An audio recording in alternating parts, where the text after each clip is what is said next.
नमस्कार, आपण पाहत आहात आलमगीर न्यूज लाईव्ह 24 बातम्या अहमदनगर जिल्ह्यातील। मातृभाषेतील शिक्षणाचे महत्त्व प्रमुख जिल्हा व सत्र न्यायाधीश अंजू शेंडे। मातृभाषेमध्येच भावना व्यक्त करणे, विचार करण्याची क्षमता वेगाने विकसित होते। शिक्षण हे मातृभाषेतूनच दिल्यास बौद्धिक विकासासाठी उपयुक्त आहे। प्रत्येकाने मातृभाषेतून शिक्षणाला प्राधान्य द्यावे असे प्रतिपादन प्रमुख जिल्हा व सत्र न्यायाधीश अंजू शेंडे यांनी केले। जिल्हा विधी सेवा प्राधिकरण, जिल्हा न्यायालय, Ahilyanagar bar association, central bar association यांच्या संयुक्त विद्यमाने मराठी भाषा गौरव दिन कार्यक्रमाचे आयोजन जिल्हा न्यायालयात करण्यात आले होते। प्रमुख जिल्हा व सत्र न्यायाधीश अंजू शेंडे कार्यक्रमाच्या अध्यक्षस्थानावरून बोलत होत्या।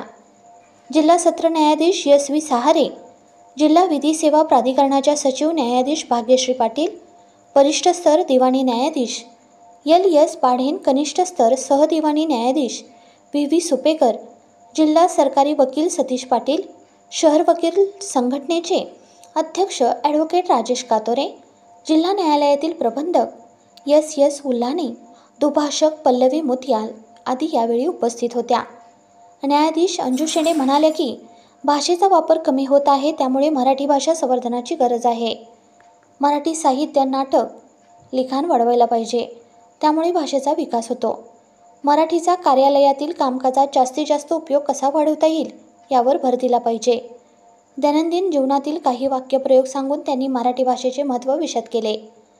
जिल्हा विधी सेवा प्राधिकरणाच्या सचिव भाग्यश्री पाटील यांनी प्रास्ताविकात मराठी भाषेचे महत्त्व आणि मराठी भाषा गौरव दिनाच्या आयोजनाची माहिती दिली। न्यायिक अधिकारी, वकील, न्यायालयातील कर्मचारी, पक्षकार या कार्यक्रमास मोठ्या संख्येने उपस्थित होते।